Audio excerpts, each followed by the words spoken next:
Welcome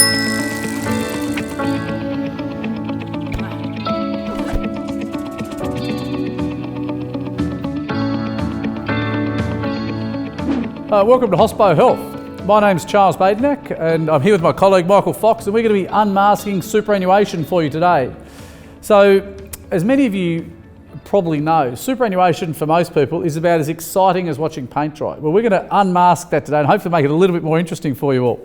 So, in simple terms, superannuation is a concessionally taxed investment structure.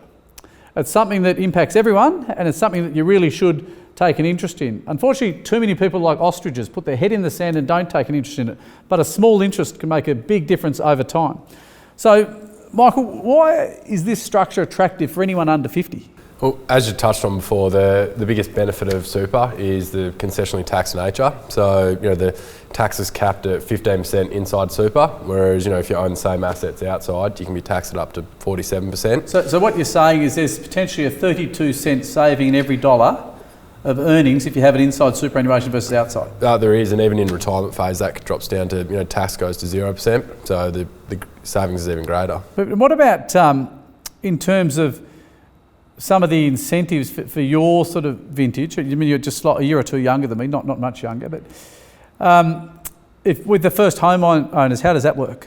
Yeah, so basically, the government brought out a new rule in the federal budget a couple of years ago, where it enables young people to be able to put extra contributions into super and be able to pull them out to actually use for a deposit.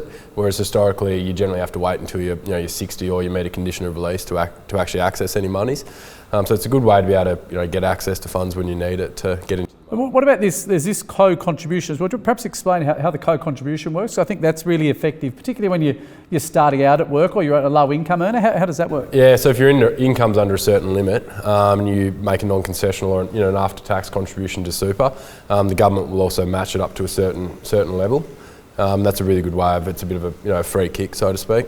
And that's automatically done through the tax office, isn't it? So when you do your tax return, you don't need to actually lodge anything, I don't think. No, there's no extra forms or anything. It just comes out in the wash when you do your tax return. And normally in a non-pandemic year, it arrives, I think, in around February, but it's a bit later recent years, given what's been going on around the world. Now, so superannuation has a number of advantages. What about sort of disadvantages? I mean, lack of access, I assume, is the main one, isn't it? Yeah, so that's the main one, particularly when you're young, because you normally have to wait till you're either 60 or you meet a condition of release, as we said before.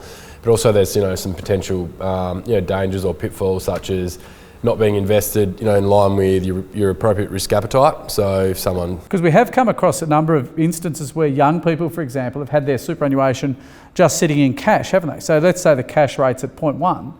You might be generating sort of 0.5% return, whereas if you're in shares, for example, it might have been sort of 5 or 15 or even 20% for any particular given year, and that makes a huge difference, doesn't it? It does, particularly when you extrapolate it over a long time frame. Yeah, the compounding effect of money, the eighth wonder of the world, I think Warren Buffett said, didn't he? It is. Yeah, what about let's paint a scenario here, Michael. I'm 35. I haven't paid any attention to my superannuation. Now it's time to review it. What sort of factors would I look at? So a few things to take into account. Obviously, one, that you've got a reasonable fee structure. So there's not a few small holes sinking the ship, so to speak. You've been reading Warren Buffett, have you, Michael? Is that right? Perhaps, yeah. And also, obviously, making sure that you're invested in line with the appropriate risk appetite.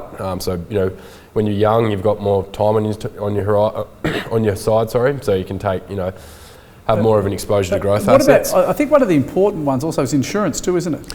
Yeah, it is, and just making sure that your insurance inside actually reflects your situation. So there's no point having a whole heap of cover if you don't need it, because then you'd be paying unnecessary fees. Or alternatively, you could actually, like with a lot of industry funds, for example, you have like a default level of cover and it actually goes down as you get older. So in that sort of situation, you've got to make sure that you actually proactively increase your level of cover, because as your life gets a little bit more complicated when you've got children or mortgages or businesses, that sort of stuff, it's important to have that cover, isn't it? It is.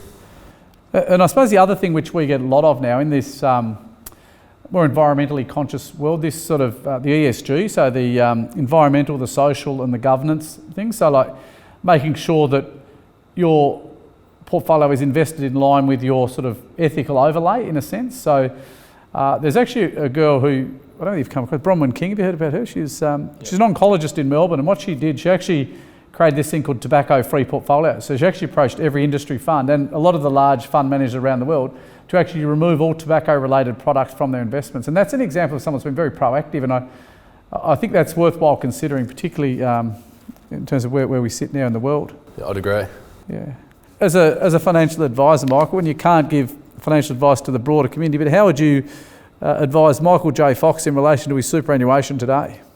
Being yourself, of course. Yeah, so as I mentioned as well, obviously I've got time, as you alluded to before, only a couple of more years on my side than you, but I've got a bit more time, so I can afford to have a bit more of a riskier growth asset mix.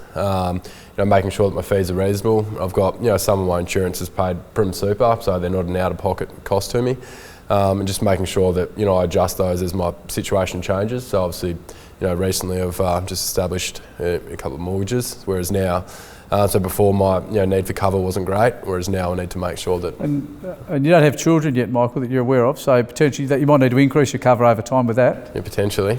Yes, okay. So really the compounding effect of time in superannuation is really important. So what you actually...